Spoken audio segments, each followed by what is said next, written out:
Hi Vijayawari, welcome back to the channel Shipra Mishra. This is Shipra Mishra and I hope you guys are doing fine. तो आज के इस video के अंदर हम बहुत ही फटाफट से रिवाइज करने वाले हैं हमारी राइटिंग सेक्शन के टॉपिक इन्विटेशंस एंड रिप्लाईज को।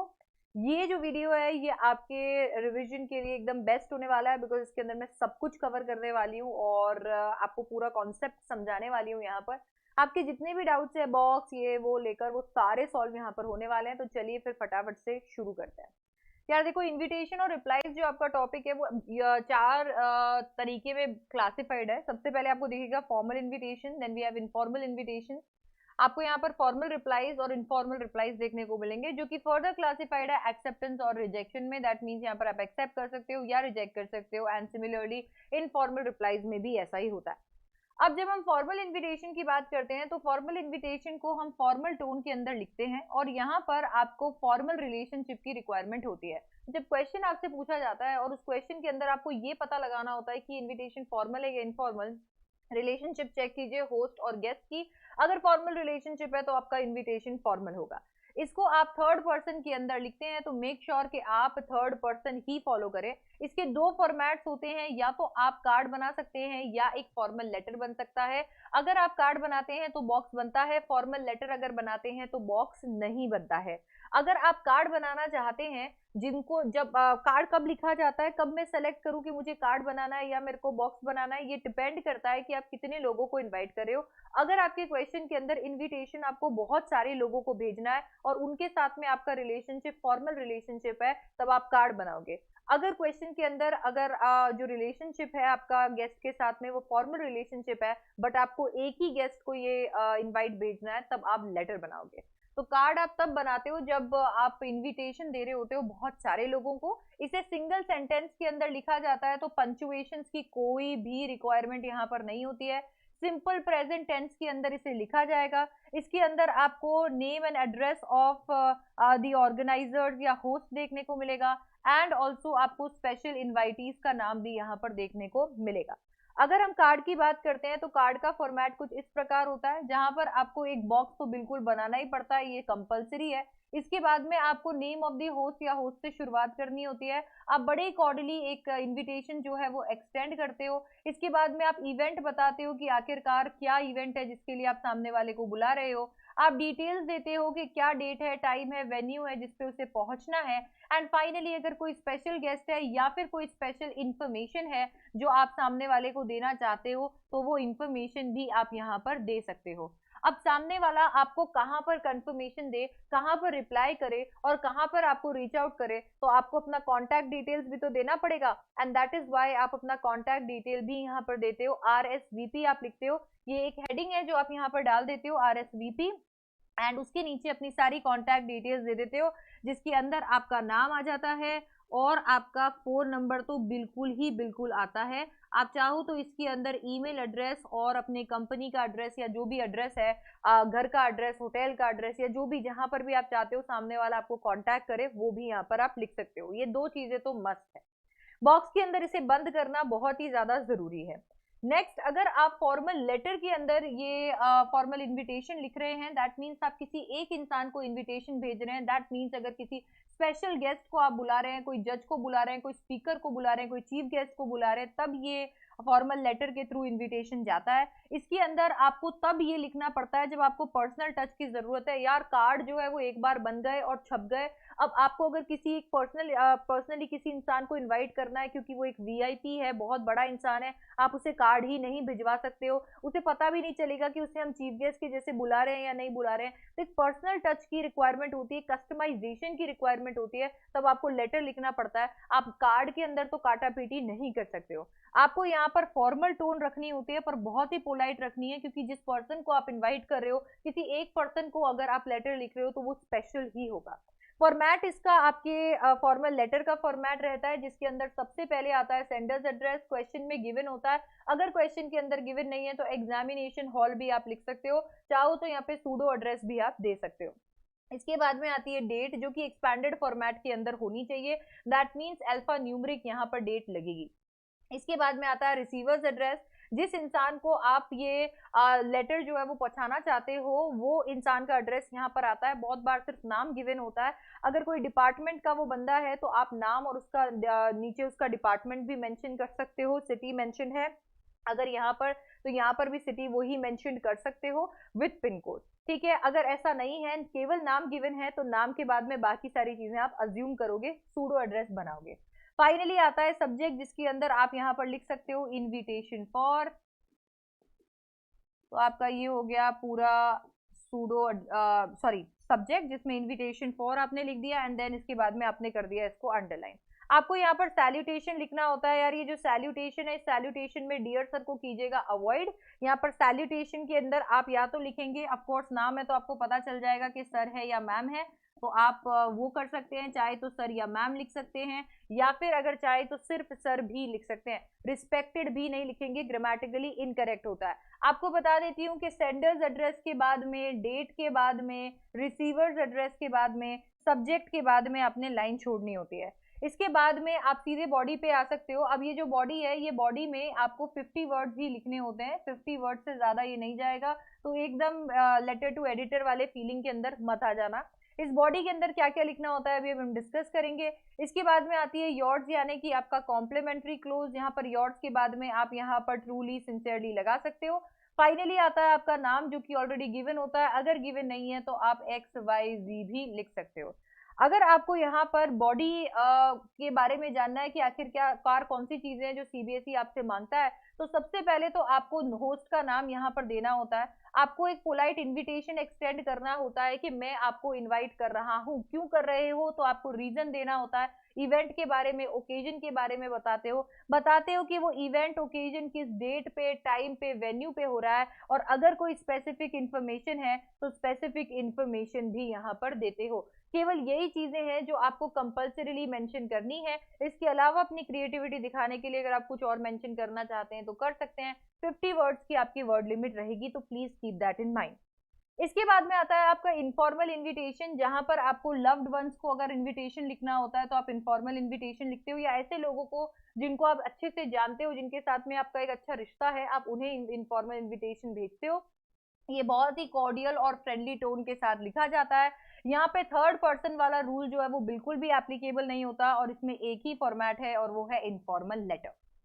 आपको बता देती हूँ कि कार्ड सिर्फ और सिर्फ फॉर्मल इनविटेशन में, जब बहुत सारे लोगों को इनवाइट करना होता है तभी बनाया जाता है। इसके अलावा आपको कार्ड और कहीं भी देखने को नहीं मिलेगा। यहाँ पर आपको इनफॉर्मल लेटर लिखना होता है जब भी आप इनवाइट कर रहे होते हो किसी ऐसे इंसान को जिससे आप जानते हो, आपका फ्रेंड हो गया, आपका कोई रिश्तेदार हो गया, तो जब आप उसे बुलाते हो तो इनफॉर्मल इनविटेशन लिखते हो। इसका फॉर्मेट क्या होता है, सबसे पहले आता है सेंडर्स एड्रेस, जो कि गिवन होता है। अगर गिवन नहीं है तो आप एग्जामिनेशन हॉल या सूडो एड्रेस बना सकते हो। अब यार ये सेंडर्स एड्रेस का थोड़ा सा मेरे को समझ में नहीं आता है, क्योंकि हम रिसीवर्स एड्रेस यहाँ लिखना ज्यादा प्रेफर करते हैं, राइट? क्योंकि अगर रिसीवर्स एड्रेस ही नहीं है तो ये पहुंचेगा कैसे? But at the same time अगर रिसीवर को आपको रिप्लाई करना है और अगर आपका सेंडर्स एड्रेस यहाँ मेंशन नहीं है तो आपको कहाँ पर चिट्ठी लिखेगा? इसी लॉजिक के साथ में सारे के सारे लोग सेंडर्स एड्रेस के साथ में इसे फॉलो करते हैं। ये इनफॉर्मल है तो you can write any way, but yeah that this is how most of the people are choosing to write informal invitation या इनफॉर्मल लेटर्स। इसके बाद में आप यहाँ पर लाइन छोड़ सकते हो एंड देन आता है आपका डेट को एक्सपैंडेड फॉर्मेट में आप लिख सकते हो, फिर आप लाइन छोड़ सकते हो। फिर आपको यहाँ पर सब्जेक्ट लिखने की जरूरत नहीं है, रिसीवर्स एड्रेस यहाँ पे लिखने की जरूरत नहीं है, हो सकता है एनवेलप पे हम वो डाल दें। सैल्यूटेशन आता है, यहाँ पर आपको सैल्यूटेशन के अंदर डियर इंक्लूड करना होता है। अगर कोई छोटा है आपसे तो आप उनका नाम यूज कर सकते हो, या आपके जितना है तो नाम यूज कर सकते हो। अगर कोई उम्र में आपसे बड़ा है तो आप रिलेशन भी यूज कर सकते हो, जैसे डियर अंकल, डियर आंट। इसके बाद में आपको लाइन छोड़ने की जरूरत नहीं है। बॉडी आता है, बॉडी में क्या लिखना है अभी हमने वैसे भी देख लिया है एंड अगेन हम वापस अभी चेक कर लेंगे। इसके बाद में आ जाएगा योर्स हो गया आपका कॉम्प्लीमेंट्री क्लोज। यहाँ पर आप सिंसियरली डालते हो, लविंगली डाल सकते हो, अफेक्शनेटली डाल सकते हो। नाम आपका क्वेश्चन में गिवन होता है, नहीं गिवन है तो XYZ भी आप लिख सकते हो। यहाँ पे जो बॉडी के पार्ट्स है वो इतने कोई डिफरेंट नहीं है आपके फॉर्मल इन्विटेशन से, वैसा ही रहता है, बट थोड़ा बहुत इधर उधर चेंज है क्योंकि ये इनफॉर्मल है। जैसे कि सबसे पहले पोलाइट और फ्रेंडली इंट्रोडक्शन आपको बॉडी में देना होता है, अपना इंट्रोडक्शन नहीं देना होता है। पोलाइट और फ्रेंडली तरीके से लेटर को इंट्रोड्यूस करना होता है कि hi how have you been, ठीक है, लॉन्ग टाइम, ऐसे करके। इसके बाद में आप कॉर्डियल इन्विटेशन देते हो, आप बताते हो कि भाई ये जो लेटर है ये मैं लिख रहा हूँ आपको इनवाइट करने के लिए। फिर आप बताते हो रीजन फॉर इनवाइटिंग, कि आखिरकार मैं तुझे इनवाइट क्यों कर रहा हूँ। एंड देन आपने रीजन दे दिया, ओकेजन बता दी, तो अब उसकी डिटेल्स भी दे दीजिए, date time and venue. And finally क्योंकि ये इनफॉर्मल है तो जोर जबरदस्ती तो करनी पड़ेगी कि नहीं नहीं तुम्हें तो आना ही पड़ेगा, तो यहाँ पे एक हार्ट फेल्ट मैसेज भी आप एंड में डाल सकते हो टू कंक्लूड द लेटर। इसके बाद में आते हैं आपके रिप्लाईज। अब रिप्लाईज जो होते हैं, अब आपके पास में इनविटेशन रिसीव हो चुका है, अब आपको उसे रिप्लाई करना है, तो सबसे पहले तो आपको ये देखना होता है कि इनविटेशन कौन सा है। अगर फॉर्मल इनविटेशन है तो फॉर्मल रिप्लाई जाएगा, और इनफॉर्मल इनविटेशन है तो इनफॉर्मल रिप्लाई जाएगा। रिप्लाई में आप एक्सेप्ट भी कर सकते हो, रिजेक्ट भी कर सकते हो। बहुत बार क्वेश्चन के अंदर गिवन होता है कि आपको एक्सेप्ट करना है या रिजेक्ट करना है, और बहुत बार नहीं गिवन होता है, तो आप अपने चॉइस के अकॉर्डिंग एक्सेप्ट या रिजेक्ट कर सकते हो। अगर आप फॉर्मल इनविटेशन आपको मिला है और फॉर्मल रिप्लाई अगर आप लिख रहे हो, तो याद रखना तभी लिखा जाता है जब फॉर्मल इनविटेशन आपको मिलता है। इसकी एक रूल है, और वो ये है कि इसे आप थर्ड पर्सन और फर्स्ट पर्सन दोनों में लिखते हो। आप इसे थर्ड पर्सन में तब लिखते हो जब कोई और आपके बिहाफ पर रिप्लाई कर रहा है।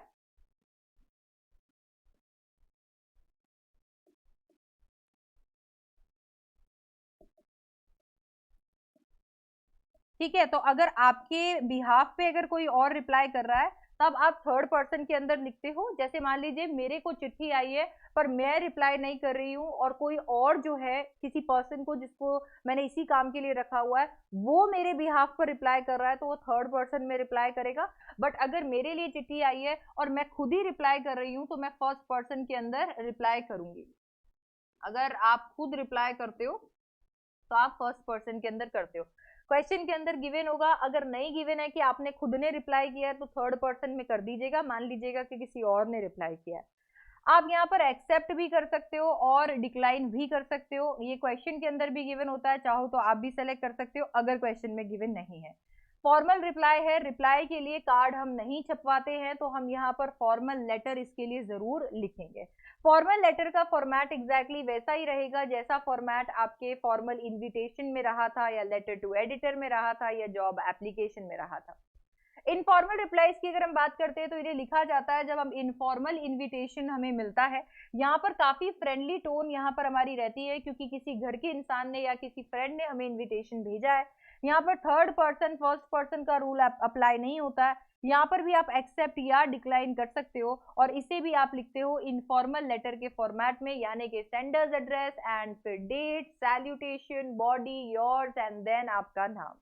एग्जैक्टली वैसा ही रहेगा जैसे कि इनविटेशन में था। फर्क यहाँ पर बॉडी का है, तो दोनों की बॉडी एक ही जैसी होगी सिवाय टोन के। नेचुरली अगर आप फॉर्मल इनविटेशन का रिप्लाई फॉर्मल तरीके से करेंगे तो आपका टोन भी फॉर्मल होगा, पोलाइट होगा। वेरएज अगर आपको इनफॉर्मल इनविटेशन आया और उसका अगर आप रिप्लाई करेंगे तो आपका टोन बहुत ही कॉर्डियल, बहुत ही फ्रेंडली होगा। इस टोन के अलावा बाकी सारी चीजें जो है वो एकदम सेम रहेगी, जैसे कि सबसे पहले इनविटेशन के लिए रेफरेंस कि आपने मुझे इनवाइट किया था। इसके बाद में उसके लिए आपको धन्यवाद देना पड़ेगा, आपकी इनविटेशन के लिए आपका बहुत बहुत धन्यवाद। इसके बाद में आपको ये बताना पड़ेगा कि आप इनविटेशन को एक्सेप्ट करना चाहते हैं या फिर आप रिजेक्ट करना चाहते हैं। अगर आप इनविटेशन को एक्सेप्ट करना चाहते हैं तो आप डिटेल्स को कर देंगे कंफर्म कि हाँ मैं बिल्कुल इस जगह पर, इस टाइम पर, इस दिन पर पहुंच जाऊंगा। ठीक है, मैं बहुत एक्साइटेड हूँ, या मैं I can't wait to see you in case of informal reply. अगर बाई चांस आप उसे रिजेक्ट कर रहे हैं तो आप अपना रिग्रेट यहाँ पर जो है वो शो करेंगे, साथ ही साथ में रीजन भी देंगे। अगर फॉर्मल रिप्लाई अगर आप दे रहे हैं तो आप रीजन दे सकते हैं, प्रायर कमिटमेंट, प्रायर एंगेजमेंट, और दैट्स इट। आपको पूरा एक्सप्लेनेशन देने की जरूरत नहीं है कि सुन यार मेरे पास 4 और इनवाइट आए हुए पड़े हैं, मैं वहां जाना ज्यादा पसंद करूंगा। तो वो आपको करने की जरूरत नहीं है, आप सिर्फ बोल सकते हो प्रायर कमिटमेंट या फिर प्रायर एंगेजमेंट। अगर आपके पास में इनफॉर्मल इनविटेशन का रिप्लाई आपको करना है तो यहाँ पर आप प्रायर कमिटमेंट या एंगेजमेंट की जगह, क्योंकि हमें थोड़ा और पोलाइटली से बनाना पड़ेगा, unavoidable circumstances, unavoidable situation, unavoidable commitment ये लिख सकते हैं। इससे भी आपका रीजन काउंट हो जाएगा। ये लिखना बहुत ही ज्यादा जरूरी है, नंबर मिलेंगे हर एक एलिमेंट के। इसके बाद में अगर आप रिजेक्ट कर रहे हैं तो नेचुरली आप वहां नहीं जा पाएंगे, तो अपनी बेस्ट विशेस यहीं पर कन्वे कर दीजिए। अगर आप एक्सेप्ट कर रहे हैं तो लास्ट में थैंक यू लिखकर बात खत्म कीजिए, क्योंकि आप एनीवे बेस्ट विशेस कन्वे करने के लिए वहां जाने ही वाले हैं। ठीक है, तो यही सारी की सारी चीजें आपको इनविटेशन के अंदर ध्यान रखनी होती है। बॉडी मैंने आपको बता दी है, कार्ड कहाँ बनता है आपको बता दिया, बॉक्स कहाँ बनता है आपको बता दिया, सारे जो डाउट्स हैं यहाँ पर क्लियर कर दिए हैं, और इसके साथ में रिवाइज हो गया इनविटेशन एंड रिप्लाईज। ये मैं आपको भेज दूंगी टेलीग्राम पे, तो बिल्कुल टेलीग्राम को ज्वाइन करना मत भूलना। लर्न विद शिप्रा मेरा टेलीग्राम चैनल है। ऑल्सो इस वीडियो को लाइक करना मत भूलना क्विकेस्ट इनविटेशन और रिप्लाईज के रिविजन के लिए। ऑल्सो आप इसे शेयर कर सकते हैं अपने फ्रेंड्स के साथ में, और चैनल को सब्सक्राइब जरूर कर दीजिएगा ताकि मुझे भी मोटिवेशन मिलता रहे और आपको मिलते रहे regular videos. I will see you in the next one. Thank you so much for joining. Bye bye, take care, I love you guys.